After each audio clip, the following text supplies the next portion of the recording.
J'ai rejoint le centre d'apprentissage intensif il y a 2 ans maintenant comme enseignante.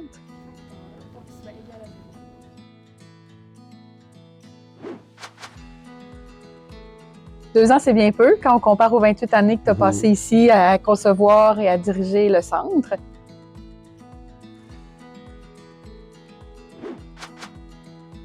J'ai envie de plonger avec toi dans l'histoire du CAI pour voir comment tout a débuté. Tout d'abord, c'est quoi le centre d'apprentissage intensif? En premier lieu, on pourrait dire que le centre d'apprentissage est un organisme sans but lucratif, donc un OSBL, qui gère un organisme de formation pour la clientèle adulte qui aimerait retourner en scolarisation. Nous sommes un montage financier, donc on peut opérer grâce à un montage financier avec nos collaborateurs Service Québec et le Centre de services scolaires de la capitale. Peux-tu me parler de l'origine du centre d'apprentissage intensif? Premièrement, on va retourner en 1995 environ. Nous sommes 2 concepteurs, donc moi et Pierre Gagnon, qui est décédé aujourd'hui. Pierre, à ce moment-là, était mon directeur, donc mon boss. Moi, je suis arrivé au départ avec une idée. Parce que oui, dans ma pratique de conseiller en orientation, je rencontrais des personnes, on faisait des belles démarches d'orientation, mais quelquefois, ça impliquait un retour en scolarisation pour atteindre des préalables. Et là, souvent, je rencontrais des personnes qui avaient déjà été dans les centres aux adultes et qui ne désiraient pas vraiment retourner dans les centres aux adultes pour différentes raisons. Donc, moi, je croyais à ce moment-là qu'il y avait peut-être une place pour une autre mesure pour qu'on puisse aider cette clientèle-là. Les étapes suivantes, elles ont été lesquelles? On avait à ce moment-là le programme entre les mains. On avait monté le projet pilote, on devait trouver des partenaires financiers pour mettre sur pied la mesure de formation. On est allé vérifier dans le milieu les différents partenaires possibles. Et Développement Ressources humaines Canada, encore une fois, était à ce moment-là partant pour nous aider. Et nous avons rencontré aussi une dame qui était directrice adjointe au Centre Louis-Joliette, Madame Breton, qui, elle aussi, avec du financement, a été en mesure de nous tendre la main pour mettre sur pied ce nouveau projet-là. Donc, le grand départ du centre d'apprentissage intensif a été possible quand? On pourrait dire en août 96. On a eu le hockey pour partir l'organisme.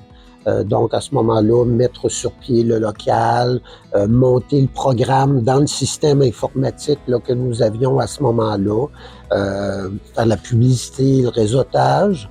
Et en octobre, nous avons reçu les premiers apprenants au nombre de 6 qui ont accepté de vivre cette aventure-là avec nous, parce que pour nous, c'était nouveau. Pour eux, c'était aussi, on n'était pas connus, donc c'était une question de confiance, là. Alors, c'est ça. Fait que c'est ça qu'on va toujours avoir en mémoire, ou je vais toujours avoir en mémoire ces 6 cocos-là, qui ont accepté de nous faire confiance, puis qui fait en sorte qu'aujourd'hui, on reçoit encore cette clientèle-là. Peux-tu nous parler des différentes équipes de travail avec lesquelles tu as travaillé au cours de ces 28 années? Moi, je pourrais résumer à 3 cohortes au niveau du personnel. Donc, la première cohorte, là, où Pierre était directeur à temps partiel, moi qui étais coordonnateur, Caroline Bourassa qui était conseillère en orientation. Donc, il y avait Lisette au secrétariat, il y avait Nathalie au niveau des matières de l'équivalence, il y avait Benoît pour l'enseignement des mathématiques et Guylaine pour le français. La deuxième cohorte, on pourrait parler de Manon au niveau du secrétariat. On peut aussi Isabelle au niveau de conseillère en orientation. Moi qui est à ce moment-là directeur à temps plein. Nathalie qui est toujours l'enseignante au niveau des différentes matières. François pour les mathématiques et Louise pour le français.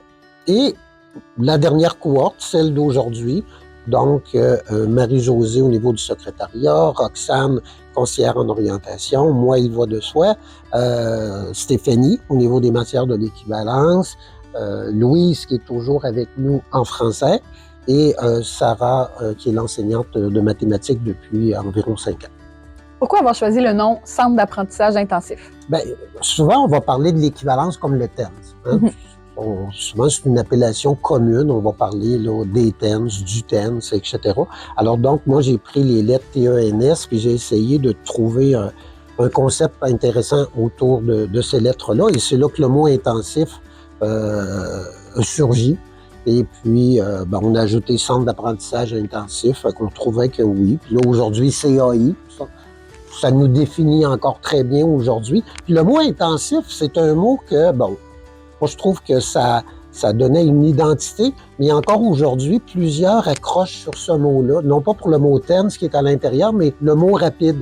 Puis il est vrai que c'est une des caractéristiques qu'on essaie de faire des choses pour que les personnes puissent atteindre des objectifs rapidement. Est-ce qu'il y a eu immédiatement un intérêt pour ce projet-là après les 6 premiers? Là? Est-ce que l'intérêt était là?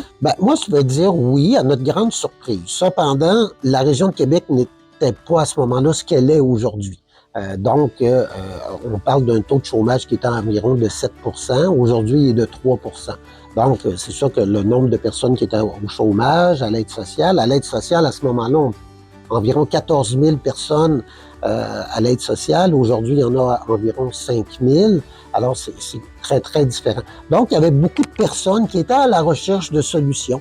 Alors, je pense qu'à ce moment-là, oui, c'était facile d'attirer des personnes pour les convaincre à se qualifier pour avoir sa place au niveau du marché du travail. Une question qu'on doit te poser souvent, qu'est-ce qui différencie le CAI des autres écoles traditionnelles aux adultes? C'est sûr qu'on est un peu différent, mais en même temps, on fait les choses un peu comme les centres aux adultes.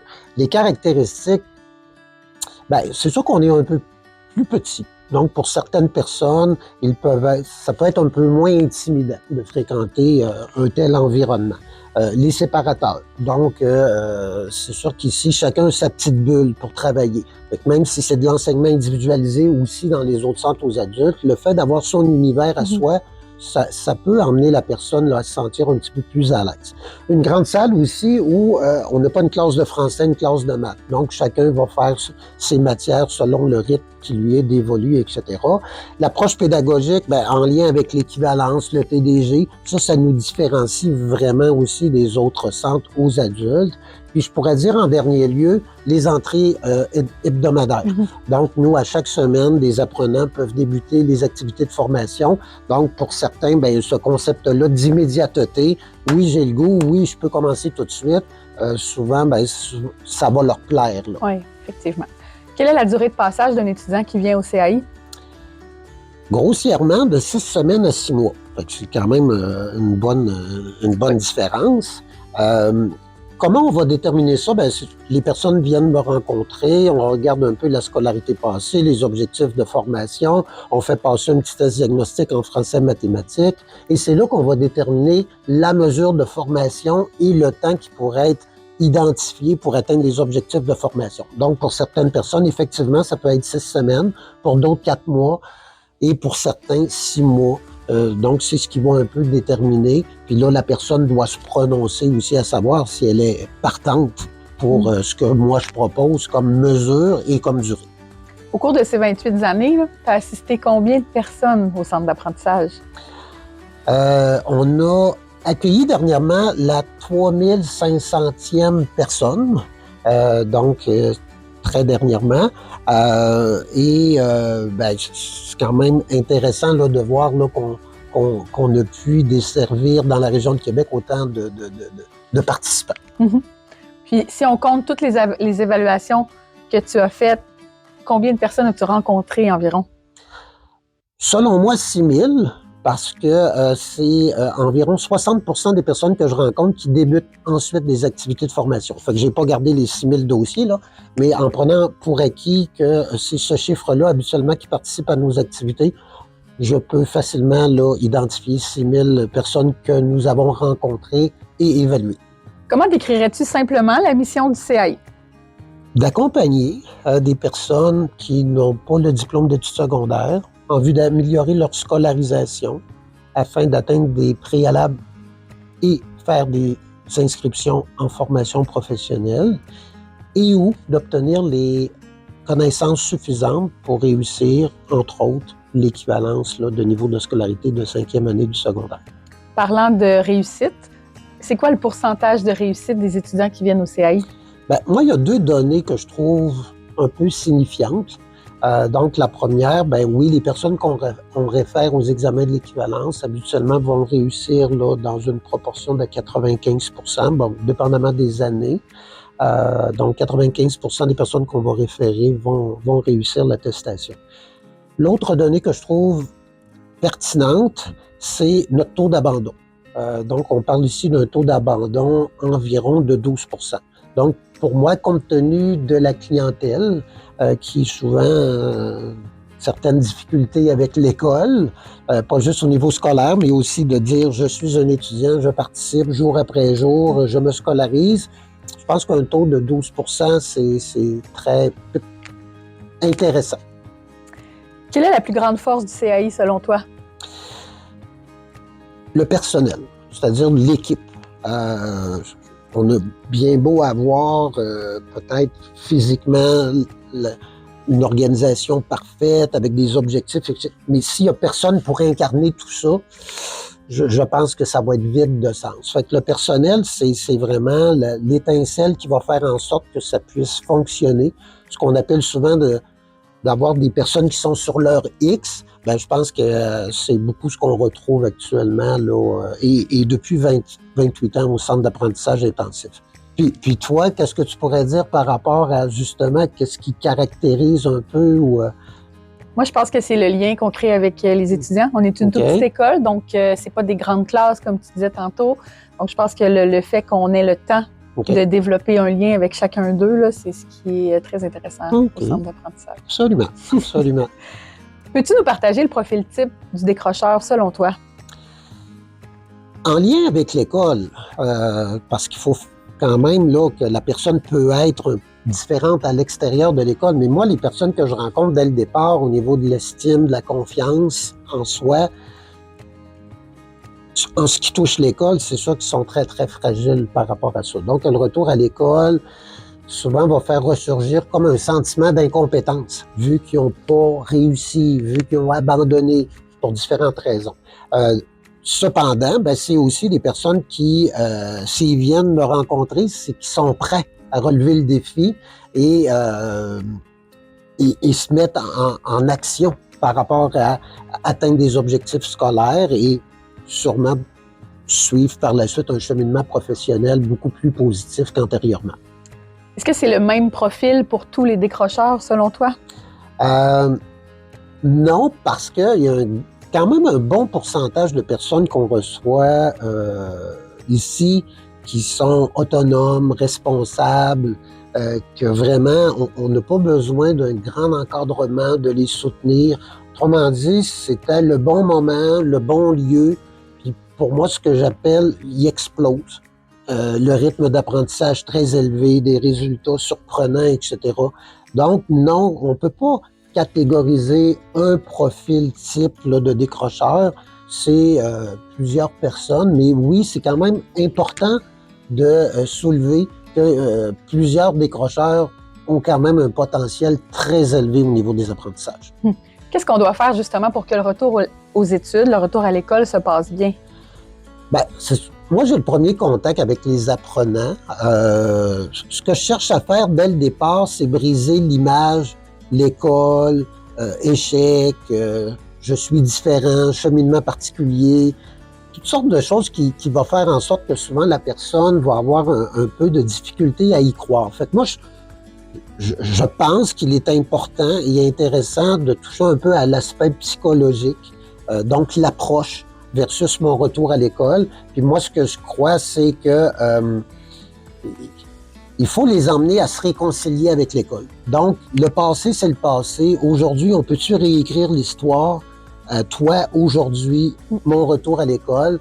Fait que s'ils acceptent ça, ben moi, je pense qu'ils vont faire la paix avec le passé, puis on peut trouver des belles histoires par la suite.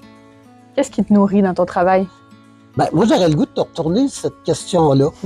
Toi, ça fait 2 ans maintenant que tu es avec nous. Qu'est-ce qui te nourrit dans ton travail?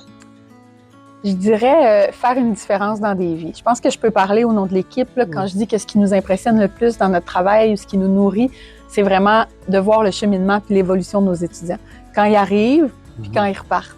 Et au-delà des succès, au-delà des réussites ou des échecs, là, je pense que c'est vraiment l'évolution qui est la plus importante pour nous. Puis le fait aussi qu'ils apprennent à se faire confiance à eux, mais à nous faire confiance à nous aussi par la bande. Donc, je dirais ça. Oui. Après 28 ans, tu dois faire des drôles de constats. Ben, c'est sûr que j'en arrive à une étape où là, je reçois les enfants de nos anciens participants. C'est sûr que là, moi, je leur pose tout le temps la question, qui t'a parlé de notre organisation? Puis là, mon père, ma mère, ils sont déjà venus ici. Ça veut dire que là, on commence à avoir du millage comme organisation. Puis peut-être que ça fait longtemps que je travaille aussi. Ça doit être ça le message que je dois décoder en même temps, là. La clientèle, tu parles des enfants, des parents. Est-ce que la clientèle a changé au cours de ces années-là? Moi, je vois une certaine différence. Au départ, on avait beaucoup de personnes un peu réactives. Donc, l'encadrement était particulier. Dernièrement, moi, je vois des personnes qui ont besoin d'être écoutées, entendues. L'image que je pourrais donner, c'est comme si les premières personnes qui ont participé à nos activités, ils ont vraiment abandonné l'école. Puis depuis quelques années, j'ai plutôt l'impression que ceux qui participent à nos activités, ces décrocheurs-là ont eu l'impression que l'école les avait abandonnés. Fait que pour moi, il y a une différence, puis l'approche qu'on doit avoir auprès d'eux est aussi différente. Moi, maintenant, ce que j'aimerais savoir, toi, en lien avec cette clientèle-là, tu devais avoir un portrait de ceux-ci, puis là, depuis que tu travailles avec nous, c'est quoi que tu peux faire comme constat?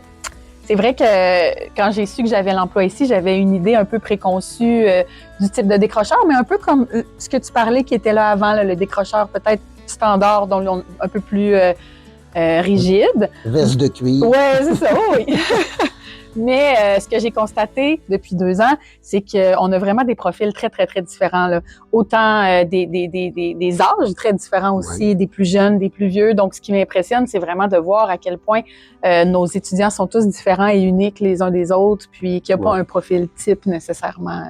Là, maintenant, avec la clientèle immigrante, ça change aussi beaucoup, beaucoup. Effectivement, puis ça amène quelque chose de très riche aussi dans l'école. Absolument, absolument. Pour l'avenir, quels sont les défis du CAI? Un organisme sans but lucratif qui a des contrats avec 2 partenaires, les grands défis, c'est toujours de renégocier ces ententes-là, toujours en lien avec des objectifs, avec d'améliorer le financement pour qu'on puisse avoir les meilleures conditions possibles pour accompagner là, les apprenants qui sont avec nous. Fait que ça, c'est une préoccupation vraiment constante. L'équivalence est quelquefois remise en question, donc par le ministère. Alors, il y a toutes sortes de rumeurs. Il y a eu une tentative il y a environ 3 ans de modifier l'équivalence, qui s'est avérée vaine finalement parce que ça convenait pas peut-être aux objectifs qui étaient fixés. Alors, oui, ça aussi, c'est un élément là, dont on doit se soucier. Qu'est-ce que tu trouves le plus difficile dans tes tâches de directeur? Je reçois, oui, comme on l'a dit tout à l'heure, des personnes en évaluation. Donc, pour certains, malheureusement, je dois refuser leur candidature parce que, ils n'ont peut-être pas besoin d'une organisation comme la nôtre immédiatement. Ils ont des difficultés. Il est peut-être préférable d'aller dans un centre aux adultes traditionnels. Pour d'autres, c'est aussi de voir des échecs à des examens, les échecs à la passation de l'équivalence. Fait que c'est sûr que de communiquer l'échec, c'est pas toujours de gaieté de cœur qu'on peut faire ça.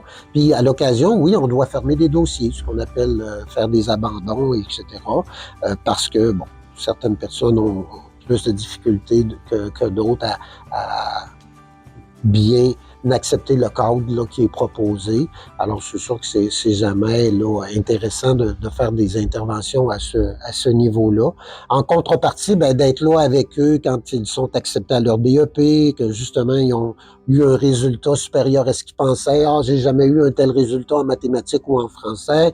La passation de l'équivalence, du TDG, je pense que je l'ai dit aussi quand ils sont acceptés à leur DEP ou dans un programme de formation. Alors, c'est sûr que d'être là aussi avec eux dans ces moments-là, c'est quand même riche et très stimulant.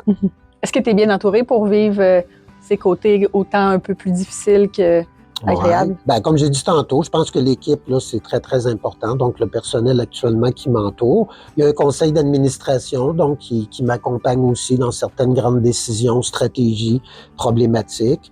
Je fais partie aussi de 2 organisations, 2 regroupements, un qui est le RSSMO au niveau des organismes de travail et l'autre au niveau de la MASC, qui est un regroupement d'écoles alternatives adaptées de formation. Donc, ça me permet d'être bien réseauté aussi là, au niveau là, des différentes approches et les façons de faire. Si on va sur une note un peu plus humoristique, oui.